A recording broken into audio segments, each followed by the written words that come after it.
Hello and welcome to In Focus. I'm Aaron Gooch. On this week's episode of Inside BU, we're focusing on the University Bookstore. The bookstore here on campus has undergone a lot of changes since it was first originally built, and today we're going to be talking about some of those changes. Enjoy the show.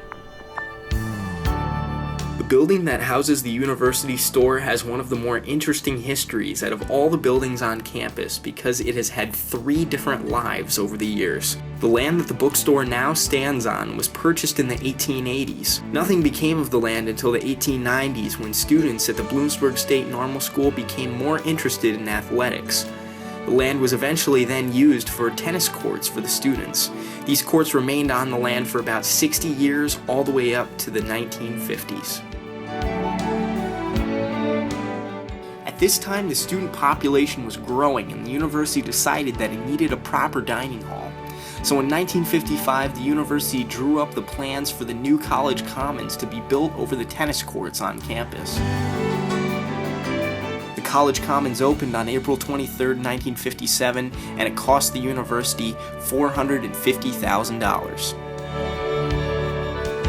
The dining hall was decorated with oak paneling and could seat up to 800 students and served about 1,400 meals daily.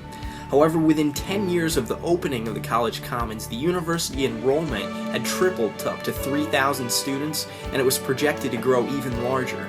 So the college commons lasted for around 10 years and then became obsolete with the growing enrollment and had to give up its use as the primary dining hall on campus to the Scranton Commons, where students still eat today. With the Scranton Commons open for dining, the university struggled to find a use for the College Commons building. They decided to use it as a union building, which was a building where students could go, relax, play games, and socialize.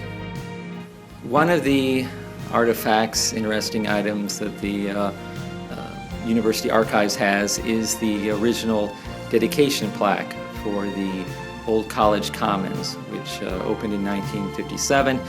Construction began on it in 1955, and that was the first separate dining facility here on campus. Before that, the dining facility was in the old Waller Hall building dormitory.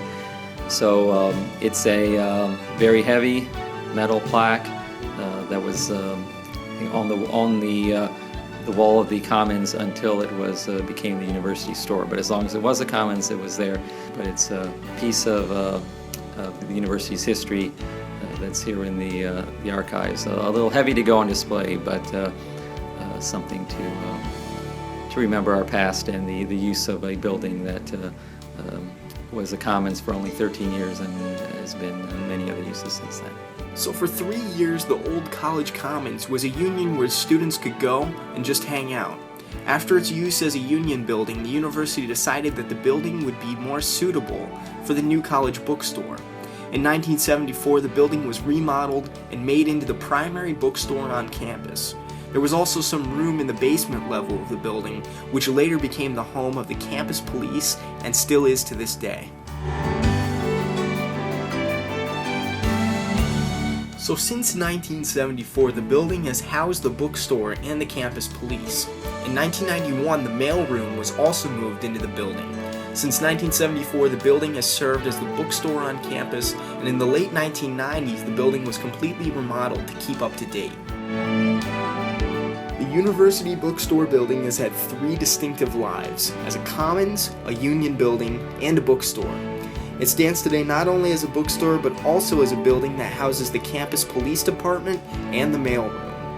It's currently the only building on campus to have 3 separate uses in its life, and looks to continue to be the main bookstore on campus for the foreseeable future.